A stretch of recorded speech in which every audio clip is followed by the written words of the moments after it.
Hey guys, got a quick fun question about complicated nutrition. Somebody telling me about their experience with getting put on registered dietitian plan. Here's a list of foods you shouldn't eat. Here's a list of foods you should eat. Here's some meal plan suggestions. Here's some blood work. Here's all these different things going on. I wanted to break this down for my friend here of how difficult nutrition can be and how we can start to simplify it a little bit, which is difficult. When I work with clients, I try to get them to sign up for a full year. Doesn't work for everybody. If it works for you, let's talk. But that's the idea. We're going to talk once a week so we can build habits. Let's start with drinking water or coffee. How much coffee do we need to cut down on coffee? Do we need to play around with that, understand it? And really, it's about the long-term health. So number one is, what are you thinking about when you're making decisions about food? I always think of food as risk, reward, positive, negative. When I'm deciding, hey, do I want to have this donut? In the moment, I know that mouthfeel is going to be good. I'm going to probably be, ooh, that was really good.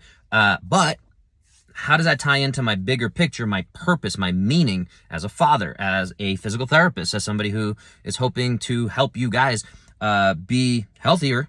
It's not going to work out great if I'm over here not being very healthy myself. So you need to have that your own purpose.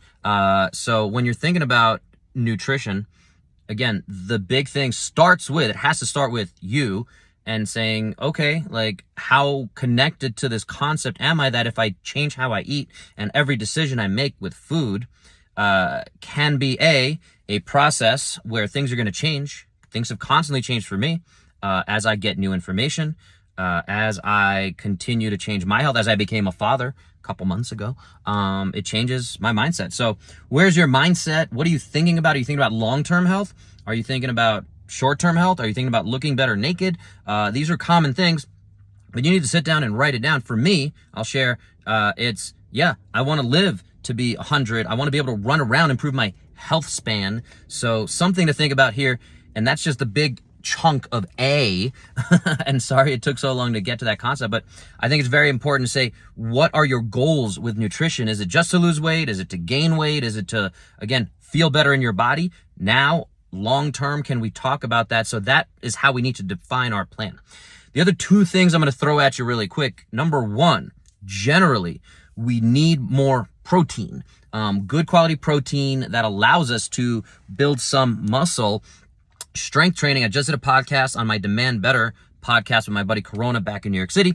Strength training, how we connect the food to that strength training to allow us to be stronger, be healthier ourselves. When we start to understand the biochemistry, we can have that conversation a lot more in depth. But the point is, we generally need more protein than most of us are getting, and good quality protein. So if there's any reason you cannot do something like whey protein, animal protein, there are valid reasons.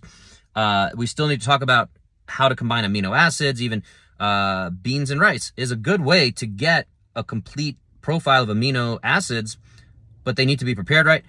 They might take longer and you might need to have more of that, but it can fit into your entire paradigm. But protein is the big takeaway for number one. Number two, and maybe these two can switch in the future if we're talking about it, but is eat more fruits and vegetables. Very simply, 800 grams is a really good concept. What does that mean in weight? Is about 6 handfuls, fistfuls of protein. So 6 apples, 6 oranges. You can obviously mix that up. You can weigh it. You don't have to weigh it the rest of your life. However, it helps to start that process and do little by little so that you can really begin to understand the concept, so that you don't always have to weigh it. But at the end of the day, it's getting into these habits of adding in more fruits and vegetables. Really simple. Most diets agree that fruits and vegetables are going to help you be healthier. So I'm going to leave it there. Start with that mindset piece. Goals. Why am I doing this? If you can connect that, boom, that's going to set you up for success in a lot of ways. Number 2 is that protein. Number 3 is that fruits and vegetables. So think about it. Get back to me if you have questions. Let's keep talking, simplifying, expanding, personalizing. Those are some of the big takeaways when it comes to diet, nutrition, trying to make it a little bit less scary and big and complex.